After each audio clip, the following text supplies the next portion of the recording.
Baik Bu ya. Baik, berbicara tentang masalah perceraian dan juga pernikahan ini Bu ya. Kalau seandainya ada seorang anak yang bapak ibunya itu sudah berpisah Bu ya. Anggap mungkin ya apa namanya, mungkin ya ada kadang seorang wanita yang kadang sampai menikah berkali-kali gitu misalnya karena meninggal, istilah itu cerai. Nah akhirnya si ibu ini menikah lagi Bu ya untuk kesekian kalinya, dan si ibu mengatakan sudah bercerai dengan suami yang sebelumnya. Tapi ternyata setelah pernikahan terjadi itu si anak bertanya kepada suami sebelumnya, dan si ayah tiri itu mengatakan belum pernah menceraikan ibunya Bu ya. Jadi seperti ini tuh seperti apa Bu sikap seorang anak ngeliat ibu yang ibu ngerasa sudah dicerai tapi bapak tirinya merasa belum mencerai Bu ya? Perlu didudukkan. Yang pertama bisa saja lupa atau bohong. Harus ada pembuktian dong. Baik Bu ya. Harus ada pembuktian, artinya sang ibu sendiri perlu didudukkan dan sang suami perlu didudukkan jawabannya seperti apa. Gitu loh. Jadi kalau sampai bertentangan, yang satu mengatakan sudah cerai, yang satu mengatakan belum, maka yang dianggap adalah belum pada akhirnya. Kenapa? Pada dasarnya aslinya ada pernikahan, adanya perceraian. Tapi kalau masalahnya bohong, ada sebagian wanita laki-laki hanya karena marah saja, dendam, dulu sudah mencerai sebetulnya. Taunya karena masalah tiba-tiba ngomong, aku belum pernah mencerai kok, hanya ingin mempersulit urusan langkah hidupnya. Karena ada macam-macam. Ya. Ini bermacam-macam. Ada semacam itu. Sudah cerai, bahkan ada yang menyaksikan. Taunya ngomong, enggak, aku tidak merasa mencerai. Dan tidak ada suratnya, kan begitu. Karena pernikahannya juga bukan tidak pakai surat. Ini merepotkan. Jadi didudukkan omongannya seperti apa nanti. Kalau sang istri mengatakan saya sudah cerai dan saya mendengar dan sebagainya, cukup disumpah dan selesai. Setelah itu kalau ini kejujuran. Nah, kecuali masalah surat, kalau suratnya masih ada belum sudah terjadi perceraian, ya yang diangkat ke mahkamah, selesaikan. Seperti itu. Baik Bu ya, subhanallah Bu ya, terima kasih Bu ya atas jawabannya. Dan hendaknya semua harus waspada masalah semakin. Wahai para wanita, ya, jangan sampai memburu. Karena kita dengar beberapa waktu yang lalu belum selesai masa iddah sudah menikah. Haram, tidak sah, perzinaan terjadinya.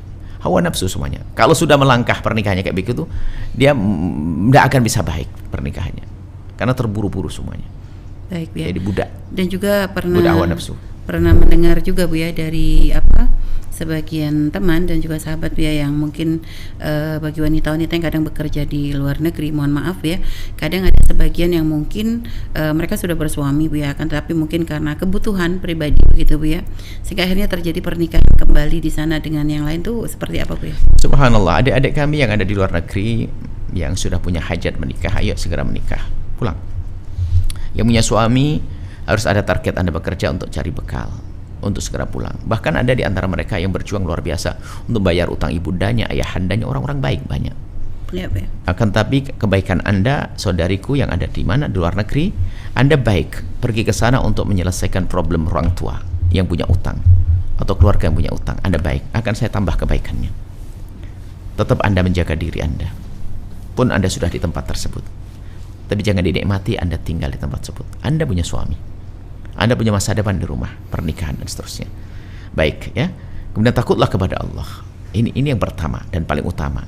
Kemudian kalau seorang wanita masih punya suami, kok menikah lagi, jatuh zina, nggak akan terjadi pernikahan bohongan itu. Yang menikahkan dosa, yang menikah adalah, kita pernah mendengar sebuah kota yang mengatakan ustadz, bukan ustadz menikahkan begini, ustadz tidak ngaji atau bagaimana. Kita pernah mendengar suatu ketika ada seorang ustadz katanya menikahkan seorang perempuan ini dengan laki-laki.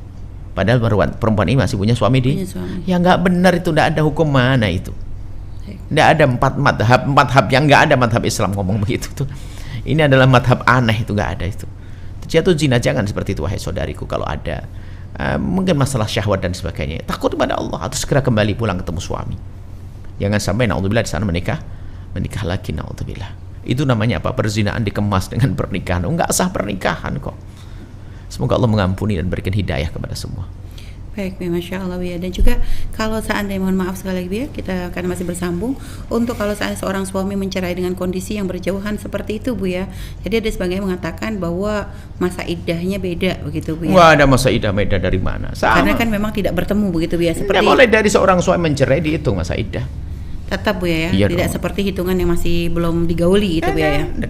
Kalau belum digauli langsung cerai, jatuh cerai. Iya, tapi kalau yang ini kan sudah terpisah misalnya 11 bulan atau 1 tahun dengan suami. Ya tetap mulai dari itu di masa iddahnya 3 kali suci kalau orang masih punya haid dan tidak hamil. Baik Bu ya. Sahabat Al-Bahjah TV, setelah menyaksikan video ini, jangan lupa bersolawat kepada baginda Nabi Muhammad. Shollu ala Nabi Muhammad. Allahumma sholli alaihi wa ala alihi wa sahbihi.